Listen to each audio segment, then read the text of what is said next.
Muraganda, the primordial home of the ooze and the mimeoplasm, where the moons fall out of the sky and crash down to the earth like the thunderous footsteps of the ancient Imperiosaur, the host of an interplanar death race. Wait, what? An interplanar death race? That doesn't sound like magic.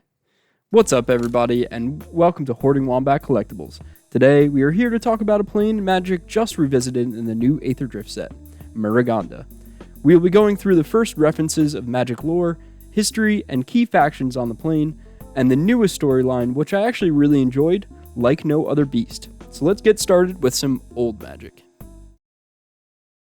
Muraganda was first referenced on the cards Imperiosaur and Muragandan petroglyphs all the way back in the set Futuresight.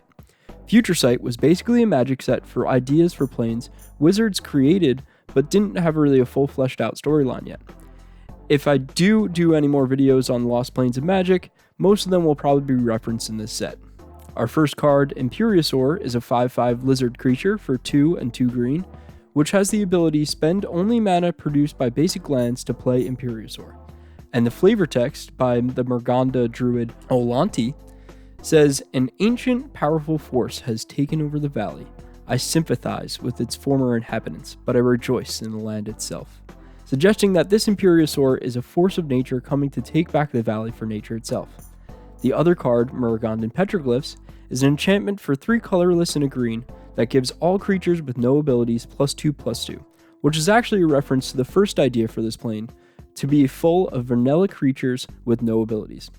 The flavor text on this card: "Some mages forsake their scrolls and their libraries to learn at the feet of ancient trees and sacred stones," which suggests that the planes has an aversion to magic and is returning to the ancient artifacts of the land.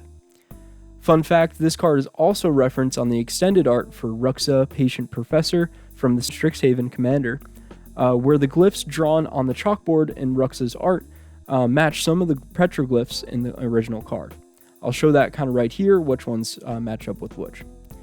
After Futuresight, we only get small references in the magic cards with Feeding Grounds, the Plane card from Plane Chase, which lets you cast red and green spells for 1 less. Along with this card, we see Muraganda briefly referenced in the article The Planes of Plane Chase as a primordial jungle that seems naturally suited to enormous reptilian beasts where red and green spells are easier to cast, and as the plane exerts a natural selective pressure to grow in size and strength. Perfect for your basically straight up Gruul, stompy type people. The next time we see Muraganda show up is all the way in the Phyrexian Invasion with Invasion of Muraganda, which when it enters the battlefield, it gives target creature you control +1/+1, and you get to fight another creature that you don't control. And when the battle is destroyed, it's flipped over to Primordial Plasm, which at the beginning of combat on your turn, target creature gets +2/+2 and loses all abilities, which is kind of like a reference to the Muragandan petroglyphs with no abilities and the +2/+2, which is pretty cool. I like how they kind of put that in there. I'd never really noticed it when I first saw it. The flavor text of Primordial Plasm says, "Before the tree of life branched into predator and prey, there was only shapeless hunger," suggesting that the oozes of Muraganda are older than most living beings on the plane, which is kind of what we'll get into later on about some of the factions of Muraganda actually like almost worship the oozes and the mimeoplasm as like gods, which is pretty cool. But that's pretty much it. It hasn't really seen anything since Invasion of Phyrexia, and then it's now showing its head in Aetherdrift, which is pretty cool. So we're going to go through now the factions of Muraganda. These factions, and pretty much all the lore of Muraganda, are referenced in the article A Planeswalker's Guide to Aetherdrift Part 2 by Miguel Lopez. The first faction we will look at is the Shrouded Autocracy. The Shrouded Autocracy is the main society on Muraganda, where the Shrouds, or dinosaur humans, rule at the top of the pyramid, consisting of the Autarch and other lavish and hedonistic rulers. Lesser Shrouds are in the middle of the pyramid and serve as bureaucrats, priests, military advisors, and the servants and the working class at the bottom of the pyramid consist of humans or softskins, as they're called by the Shrouds. The Shrouds at the top of the pyramid have created engineering marvels through aqueduct-style structures that are fed through reservoirs and power paddle engines for massive mining operations and industrial smelting factories, while the humans at the bottom maintained small farms to support themselves, which were given to them by the autocracy.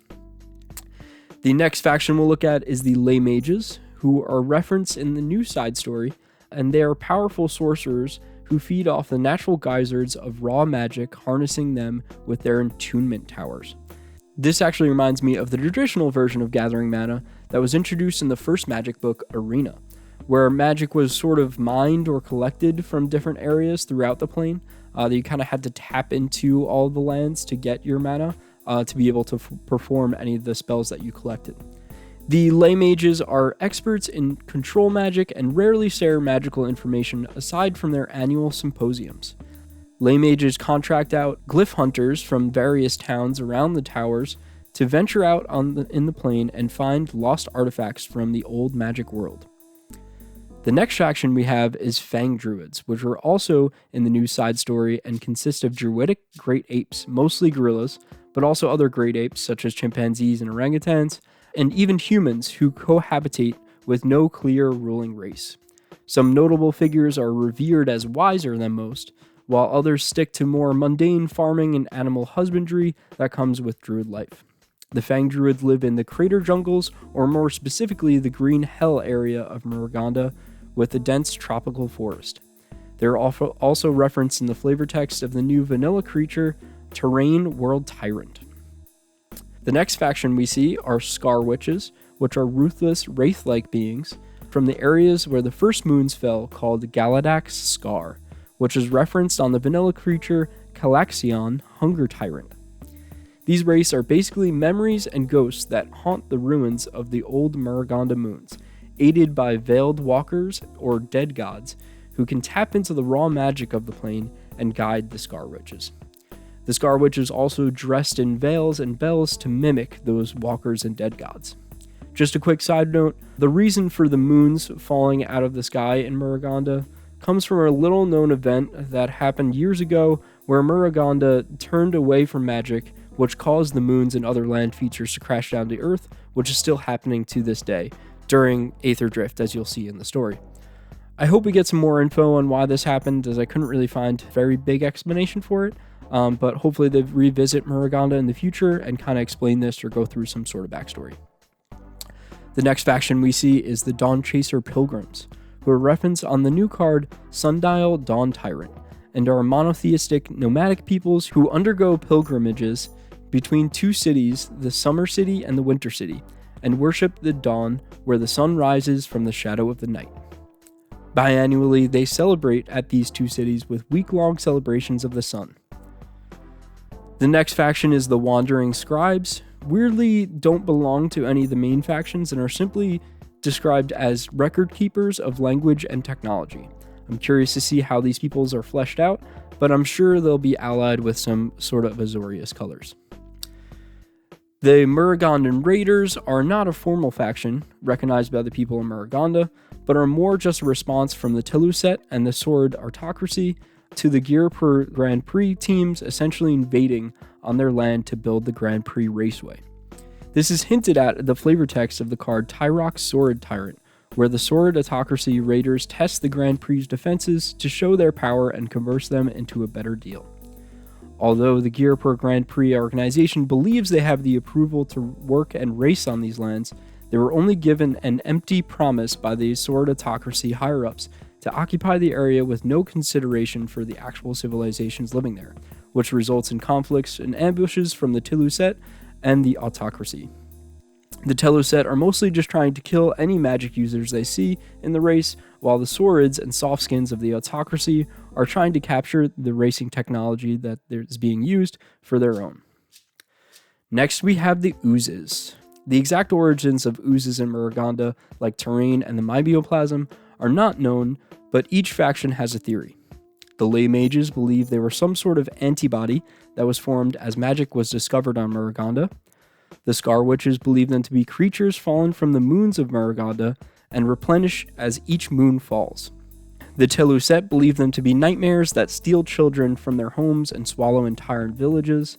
The Fang Druids believe them to be walking terrariums carrying with them their own collections and ecosystems. and the swords worship them as supernatural ancestors and sacrifice their most honorable deceased swords to them. Lastly, we have the Telu set, consisting of 5 human clans on the outskirts of the Sword Autocracy and the ruins of their magic-torn homeland of Telu. They are metalworkers, dinosaur riders, and weavers of prized textiles who mount raids on the Autocracy and the lay mages, hunting any magic users they see. They are completely against magic in all forms, but null magic, which is basically counterspell magic that some humans learn to do at a young age or after consuming certain oozes. This faction is the faction of our main character in the most recent Muraganda side storyline, which we will get to next. Just to wrap up this video, I'll give a brief summary of the short story Like No Other Beast. I highly recommend you read the entire story online, which I'll link down below in the description. But this story by Zachary Olsen was only the second story I really enjoyed reading since Kamigawa Neon Dynasty.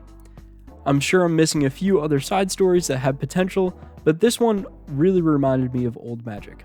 It starts off in the middle of a hunt with the main character, Krod, and his trusty raptor sidekick, Grazak. Krod, which we'll find out later in the story, is the prince of the Telu Set tribe Mon Telu, and volunteered for the mission to hunt the lay mage Armarth Tel. The Mon Telu believe Armarth Tel is trying to bind a new invading creature to himself and wreak havoc on the Telu Set. After discovering some strange metallic monster in the jungle, Krod must fight a mob of insects, which we come to realize as the Speed Brood, and uses a magic-infused pearl to make Grazak grow in size.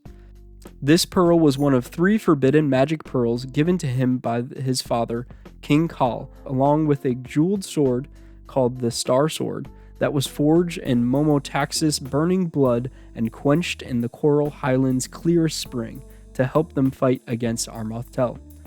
After a brutal battle with the Speed Brood, Krod eventually picks up the trail of Armarth Tel after finding strange tracks in the jungle. Knowing they are close, Krod feeds Grazak a second pearl and hops on his back and confronts Armarth Tel and his strange metallic fire beast, which I have to say is described in a lot of detail, but subtly enough that if you didn't know this was part of the Aetherdrift storyline, it may take a while to realize that this is actually a car, most likely an End Rider car.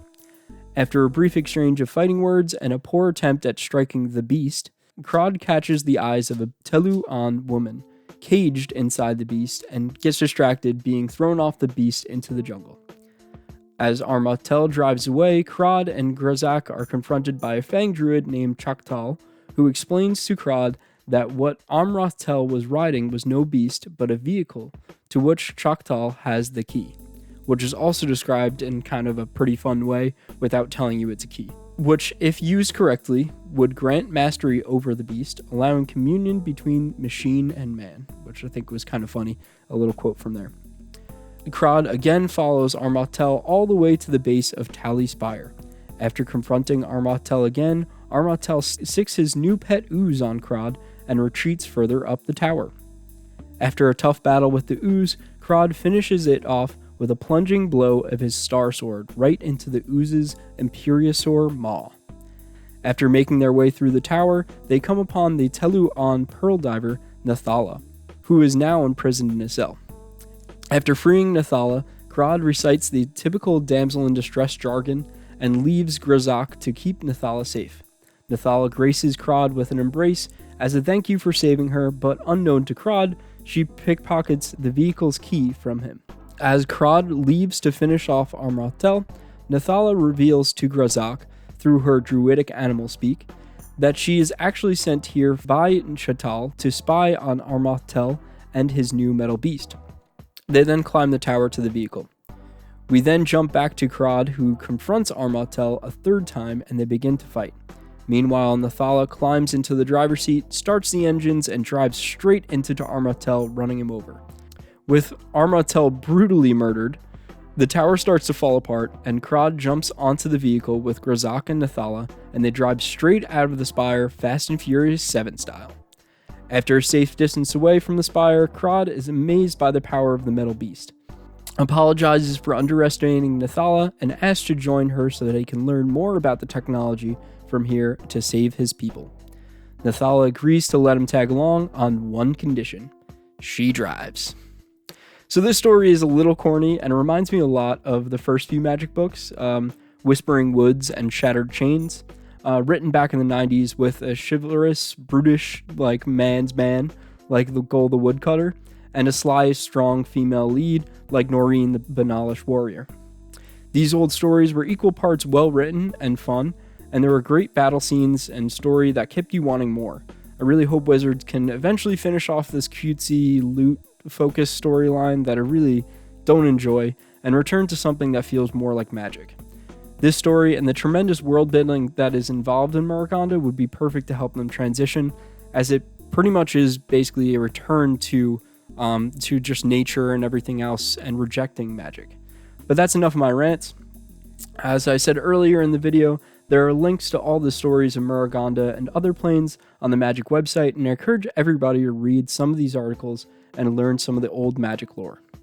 There are some great stories that are still being written, even one from Midnight Hunt in 2021 that won a Hugo Award, which is kind of like, it's like a fiction award that I didn't know about until I heard it. And I'll link that short story. It's about the creation of Wrenn in 7. I'll link that down in the description. But if you like this video and you want to see more deep dives into Lost Planes, please like and subscribe and let me know which plane you would like to see in the comments. Thank you everybody and have a great day.